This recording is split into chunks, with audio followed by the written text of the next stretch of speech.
Marilah kita awali kebaktian Minggu 11 Juli 2021 ini dengan memuji Tuhan dari Kidung Jemaat 53 bait yang pertama.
Pertolongan kita adalah dalam nama Tuhan yang menjadikan langit dan bumi, yang kasih setianya sampai selama-lamanya.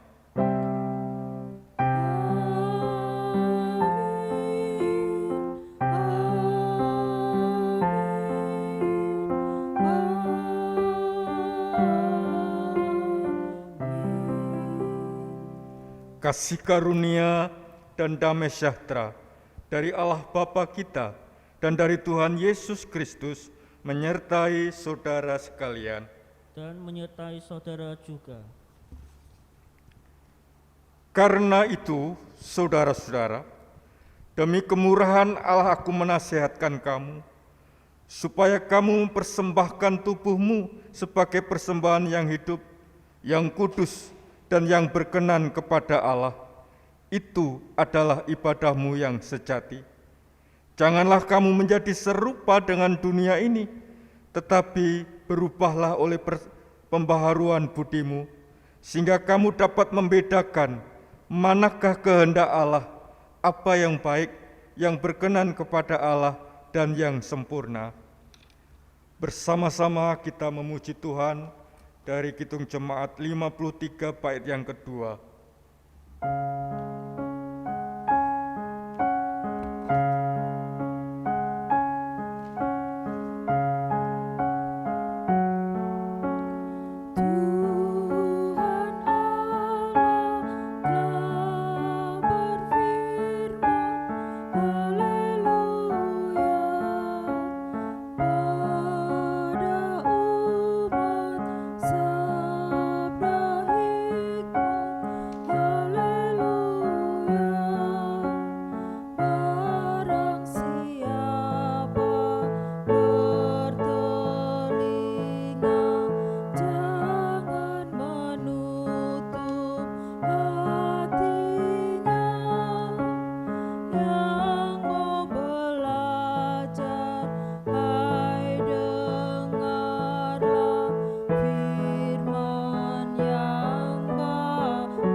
Jemaat yang dikasihi Tuhan Yesus, mari dengan kerendahan hati kita mengakui bahwasannya kehidupan kita terkadang jatuh dalam dosa.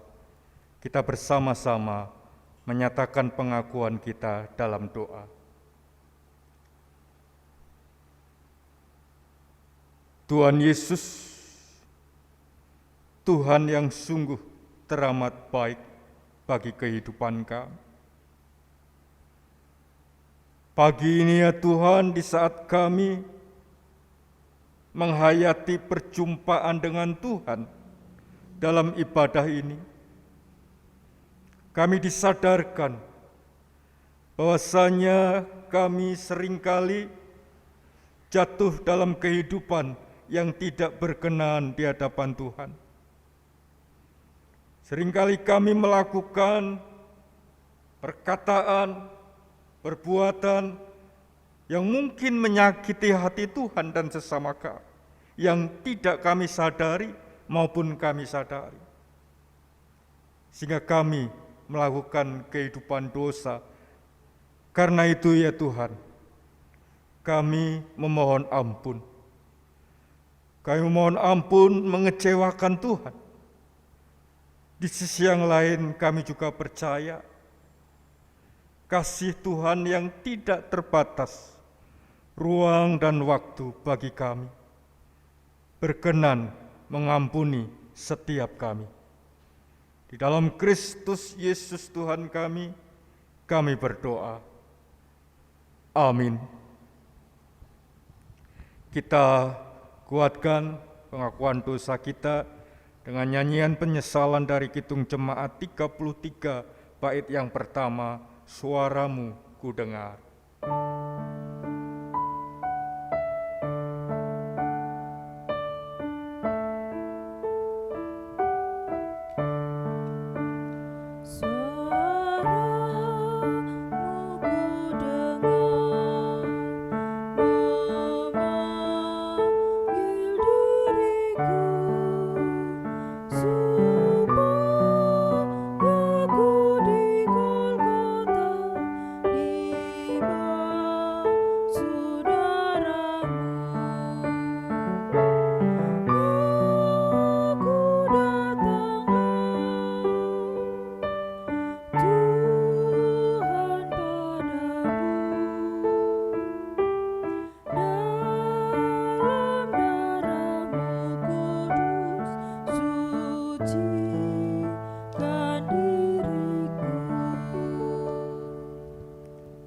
Kini terimalah berita anugerah dari Tuhan, sebagaimana tertulis dalam Yesaya 55 ayatnya 8-9.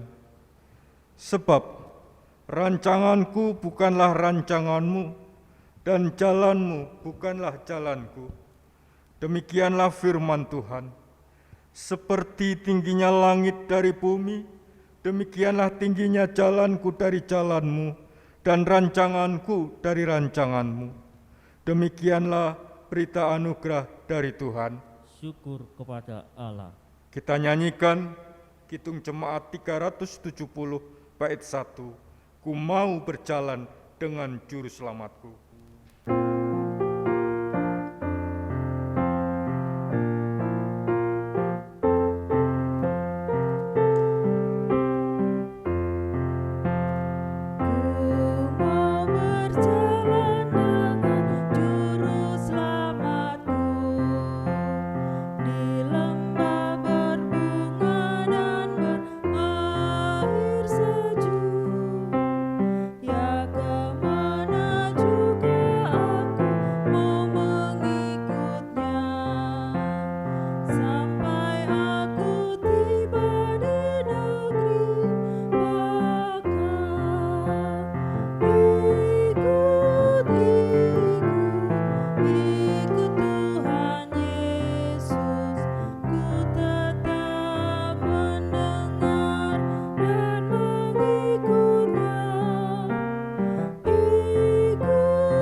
Selamat pagi jemaat, khususnya jemaat GKJ Beringin dan siapapun yang setia mendengarkan khotbah-khotbah dari channel YouTube GKJ Beringin.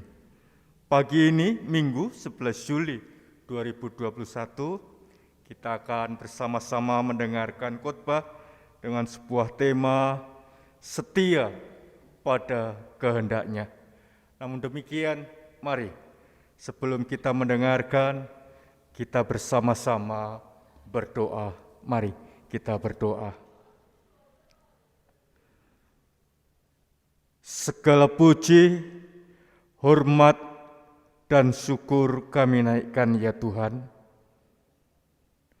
Di tengah-tengah kesejukan pagi hari ini, kami bersyukur masih diberi kesempatan menikmati hidup.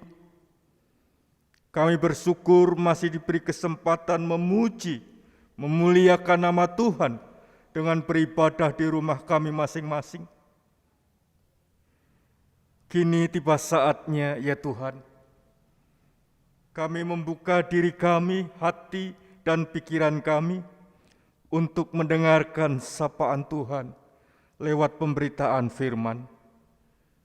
Tolonglah ya Tuhan, kiranya setiap kami dimampukan untuk mendengar dengan sungguh-sungguh dan pada akhirnya melakukan apa yang menjadi kehendak Tuhan dalam kehidupan kami. Hamba-Mu yang dipercaya untuk memberitakan firman, kiranya dimampukan berkata-kata seturut dengan kehendak Tuhan, sehingga setiap kami pagi ini merasa terberkati.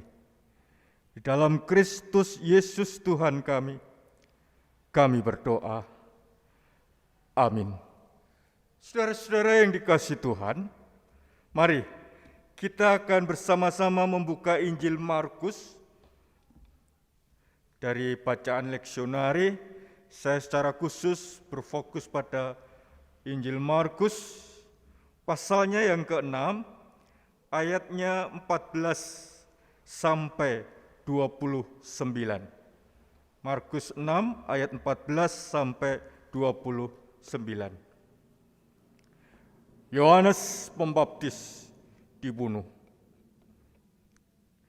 Raja Herodes juga mendengar tentang Yesus, sebab namanya sudah terkenal dan orang mengatakan Yohanes Pembaptis sudah bangkit dari antara orang mati, dan itulah sebabnya kuasa-kuasa itu bekerja di dalam dia. Yang lain mengatakan dia itu Elia, yang lain lagi mengatakan dia itu seorang nabi, sama seperti nabi-nabi yang dahulu. Waktu Herodes mendengar hal itu, ia berkata, "Bukan dia itu Yohanes yang sudah kupenggal kepalanya dan yang bangkit lagi?" Sebab memang Herodeslah yang menyuruh orang menangkap Yohanes dan membelenggunya di penjara berhubung dengan peristiwa Herodias, istri Filipus saudaranya, karena Herodes telah mengambilnya sebagai istri. Karena Yohanes pernah menegur Herodes, "Tidak halal engkau mengambil istri saudaramu." Karena itu Herodias menaruh dendam pada Yohanes dan bermaksud untuk membunuh dia, tetapi tidak dapat. Sebab Herodes segan akan Yohanes karena ia tahu bahwa Yohanes adalah orang yang benar dan suci. Jadi ia melindunginya. Tetapi apabila ia mendengarkan Yohanes, hatinya selalu terombang-ambing. Namun ia merasa senang juga mendengarkan dia. Akhirnya tiba juga kesempatan yang baik bagi Herodias ketika Herodes pada hari ulang tahunnya mengadakan perjamuan untuk pembesar-pembesarnya, perwira-perwiranya, dan orang-orang yang terkemuka di Galilea.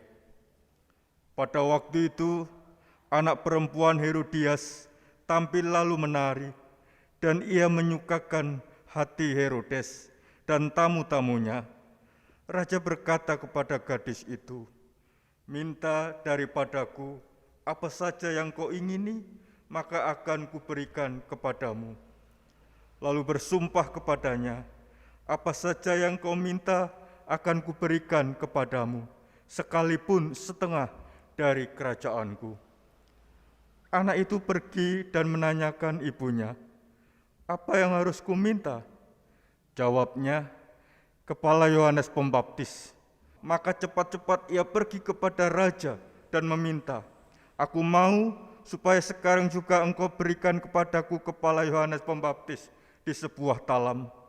Lalu sangat sedihlah hati raja, tetapi karena sumpahnya dan karena tamu-tamunya, ia tidak mau menolaknya. Raja segera menyuruh seorang pengawal dengan perintah supaya mengambil kepala Yohanes. Orang itu pergi dan memenggal kepala Yohanes di penjara. Ia membawa kepala itu di sebuah talam dan memberikannya kepada gadis itu, dan gadis itu memberikannya pula kepada ibunya. Ketika murid-murid Yohanes mendengar hal itu, mereka datang dan mengambil mayatnya, lalu membaringkannya dalam kuburan. Berbahagialah setiap kita yang mau mendengarkan firman Tuhan dan mau melakukannya dalam kehidupan hari lepas hari. Haleluya.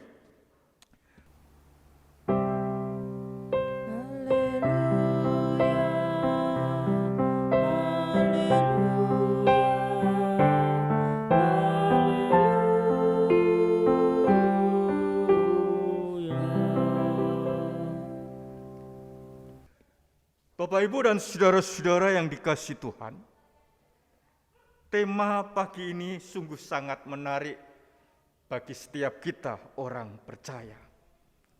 Setia pada kehendaknya.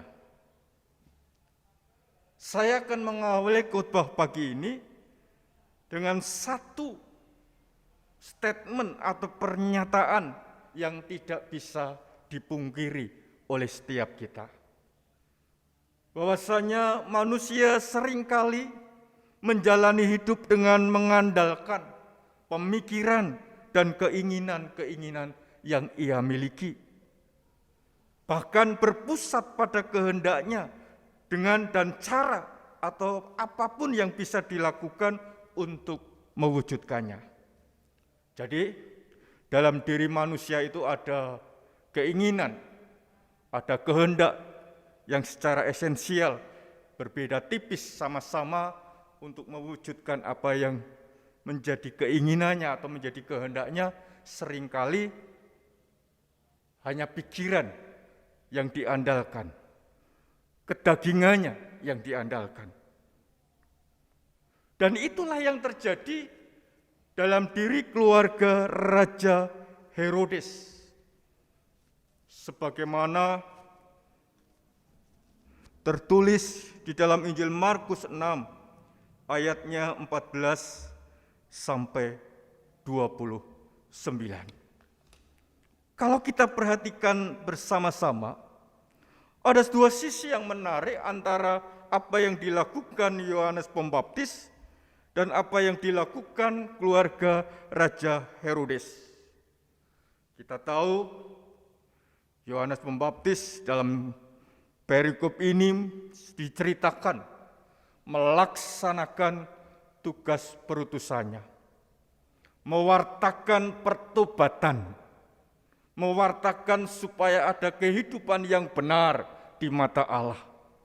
Sehingga tidak heran kalau pada saat itu Yohanes berani menegur Raja Herodes, karena Herodes melakukan sesuatu yang salah di mata Yohanes Pembaptis, yaitu tatkala Herodes mengambil Herodias, istri Filipus, saudaranya sendiri, sebagai istri.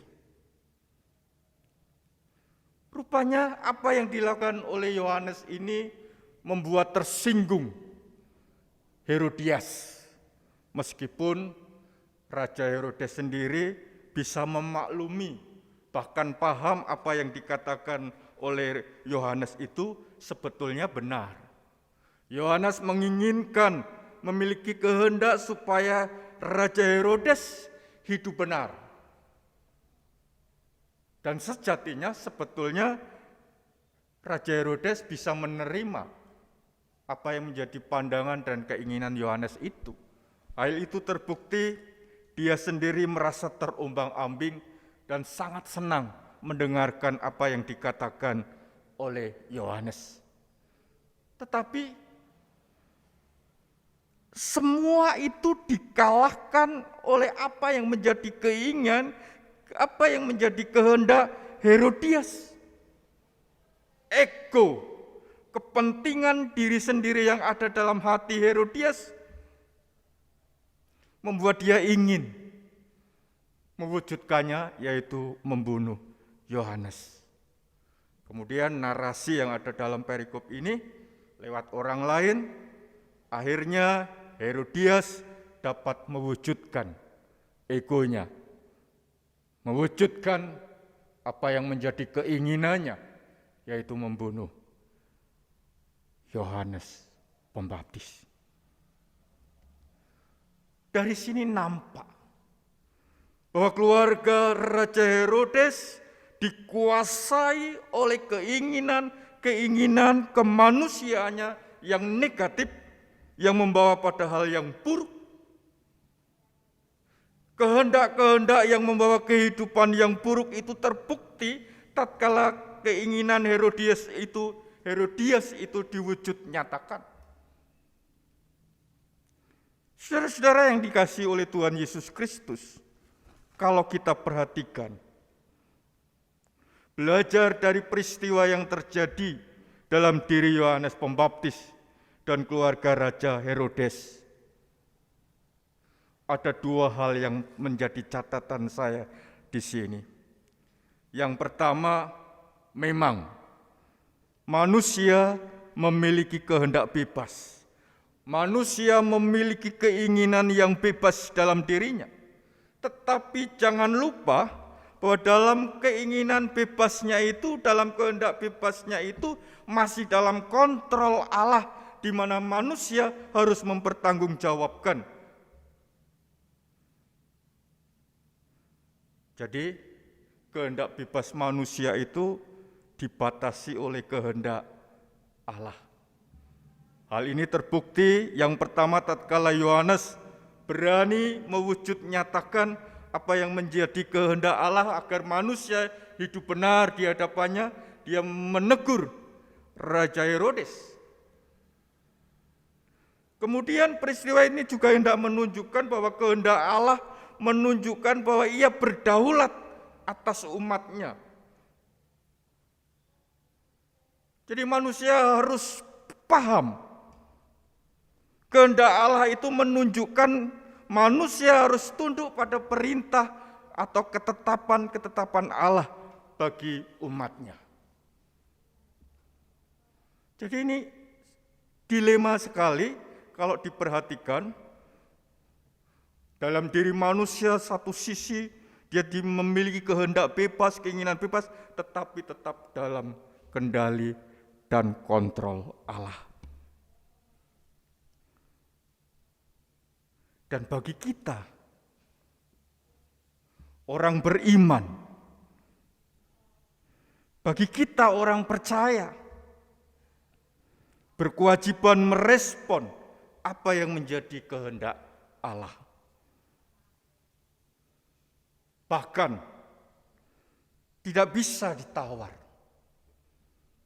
Kehendak bebas kita, keinginan-keinginan kita harus tetap dalam kontrol Allah. Ini penting. Kalau kita perhatikan kondisi hidup zaman sekarang, kehidupan begitu dipermudah oleh teknologi. Segala macam tawaran-tawaran dunia untuk menyenangkan mata, untuk menyenangkan hasrat manusia, untuk memuaskan keinginan manusia, begitu banyak ada dalam kehidupan manusia. Nah, disinilah pentingnya hidup dalam firman-Nya. Disinilah pentingnya setiap umat percaya hidup dalam firman-Nya untuk benar-benar sadar bahwa apa yang menjadi kehendak bebasnya dan keinginan bebasnya itu tetap dalam kontrol Allah. Karena itu, mari kita berefleksi apa yang menjadi keinginan-keinginan kita, apa yang menjadi kehendak kita selaraskan dengan apa yang menjadi kehendak Tuhan. Dan disitulah kita akan belajar setia dalam kehendak-Nya dengan hidup seturut dengan firman-Nya. Selamat merenungkan. Tuhan memberkati. Amin.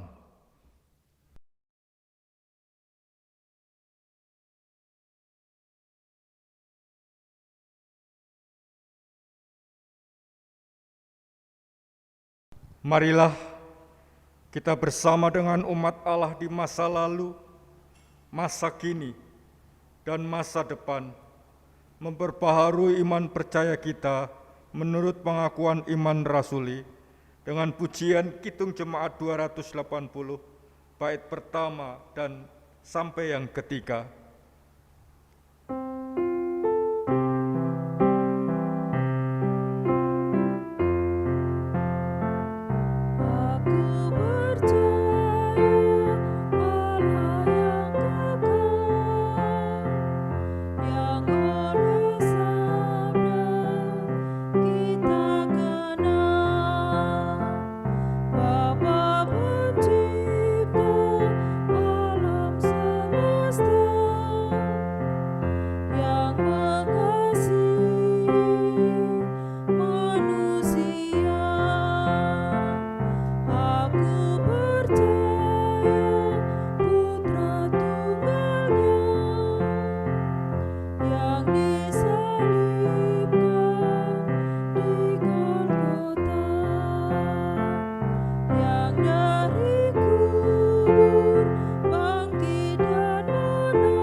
Mari bersama-sama kita berdoa syafaat.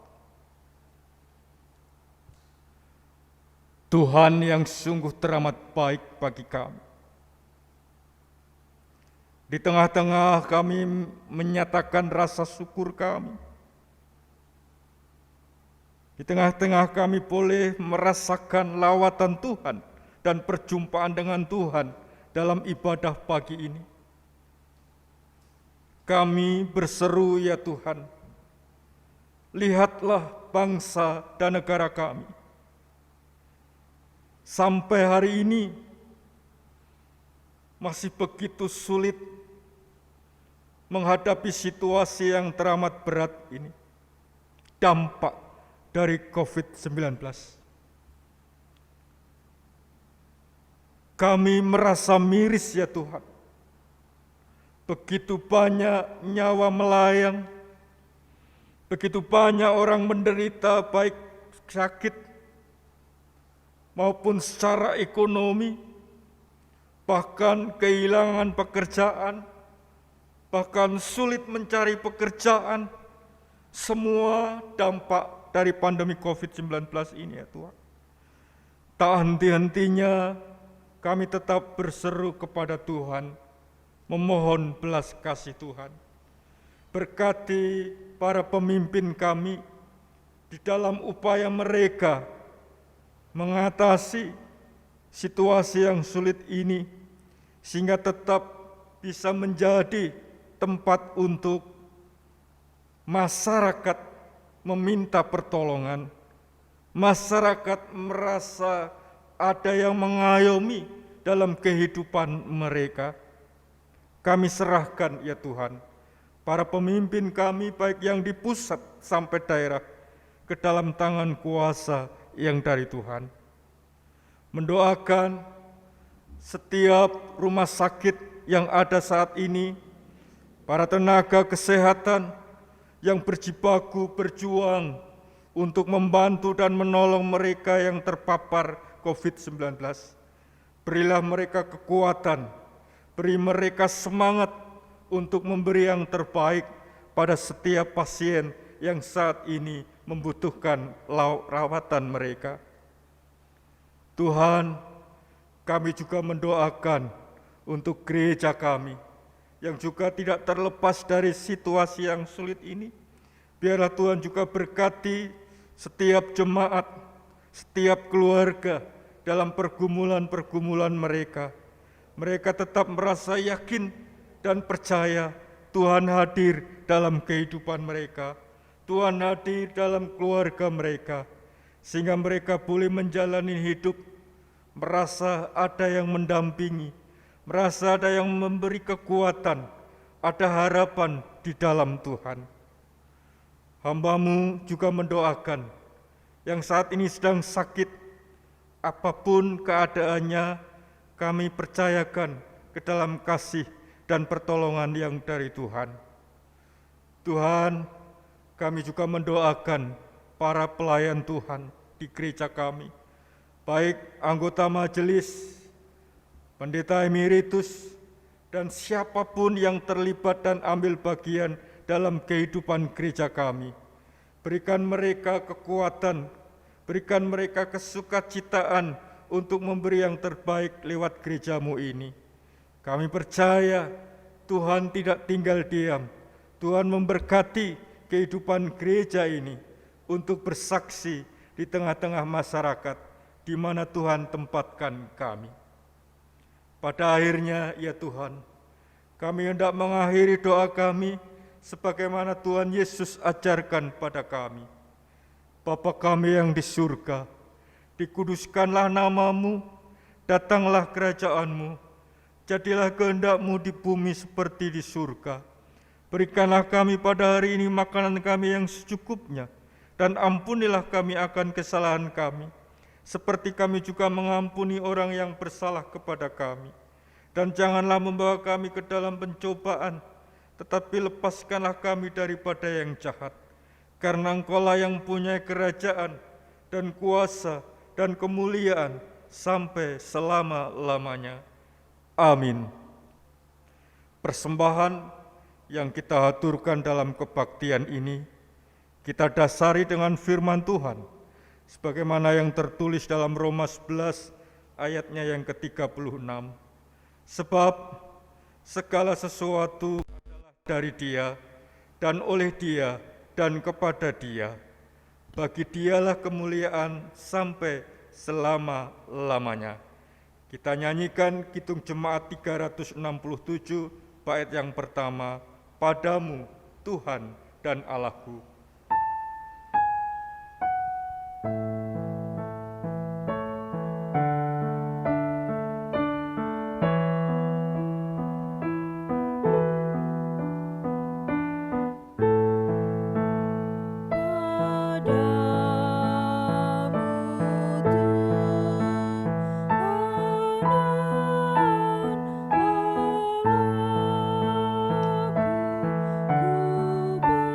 bersandar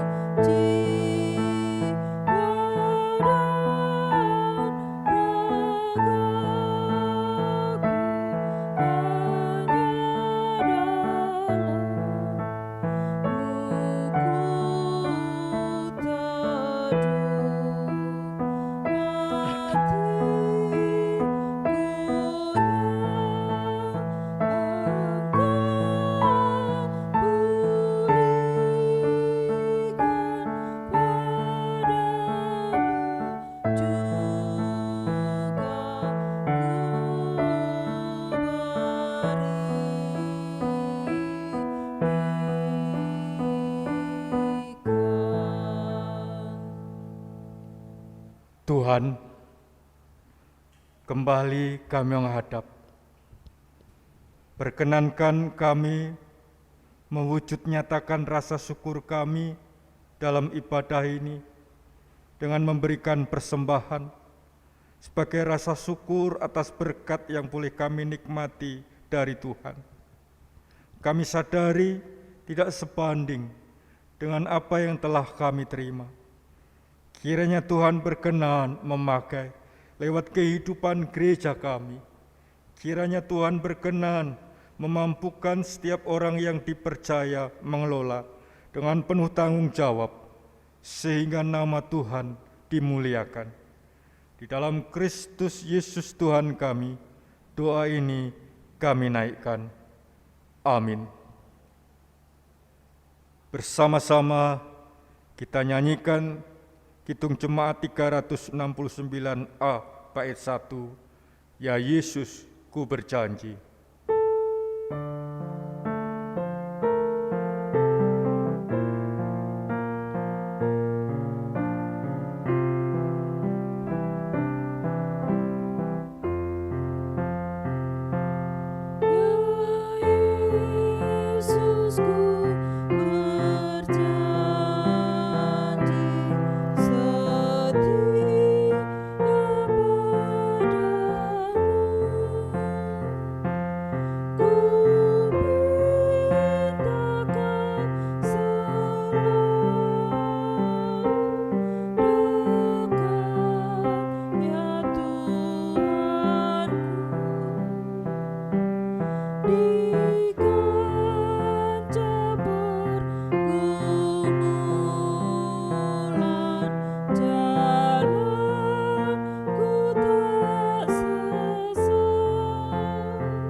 Arahkanlah hatimu kepada Tuhan, Kami mengarahkan hati kepada Tuhan.